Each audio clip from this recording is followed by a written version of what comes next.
పొందాలంటే జ్ఞానాన్ని పొంది ధర్మ మార్గంలో నడవాలి. ఈ మూడు భగవంతుడి అయినప్పుడు భగవంతుడి విషయంలో ఎవరైనా తప్పు చేస్తే ఆ తప్పు ఎవరెవరికి ఉంటుంది?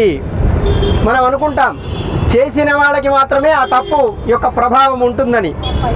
కానీ మనకి ధర్మశాస్త్రం చెప్తుంది, తప్పు చేసినవాడు తావెనుకవాడును, తోటివాడును వెన్ను దన్నువాడు, తగుగా చూచినవాడు తెలిసి కదలనివాడు, దోషముల పాళ్ళంది దొర్లిచెడును.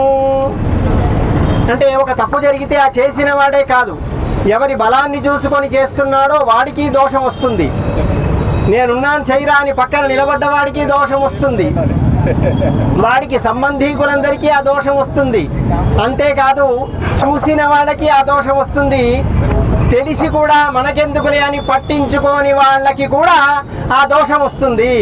అంటే ఇక్కడ ధర్మము యొక్క ద్రోహం జరుగుతున్నది అంటే చేసిన వాళ్ళది మాత్రమే కాదు, చూసిన వాళ్ళది, తెలిసి కదలని వాళ్ళకి కూడా ఆ దోషం వస్తుంది.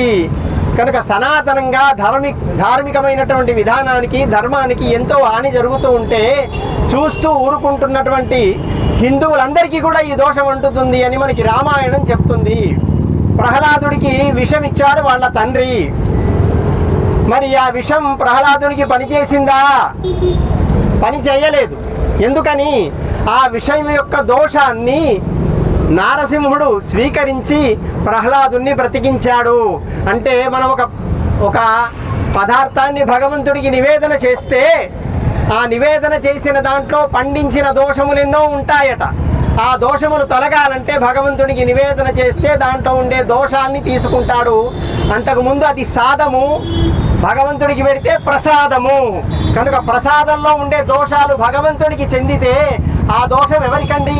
భక్తులకి కాదా?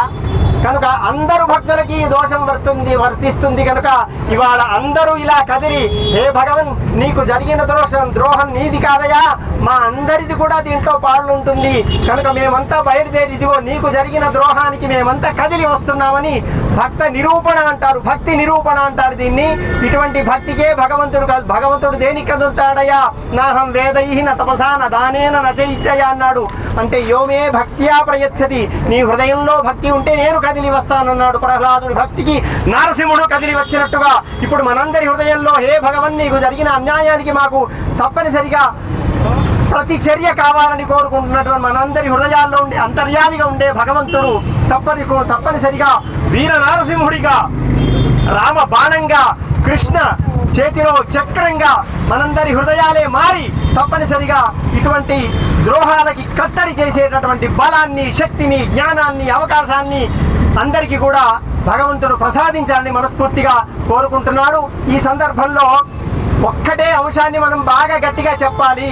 నిజంగా సెక్యులర్ ప్రభుత్వం అయితే అన్ని దైవికమైనటువంటి దైవమని చెప్పుకునే అన్ని మతాల సంస్థలని ఆధీనంలోకి తీసుకోమని ఉందాం. లేదు, సాధ్యం కాదు, చేత కాదు, వదిలేయండి హిందూ దేవాలయాన్ని, హిందూ భూములని, హిందూ యొక్క ఆస్తులను వదిలేయండి, మొత్తం సెక్యులర్ ప్రభుత్వంగా ప్రకటించుకోండి.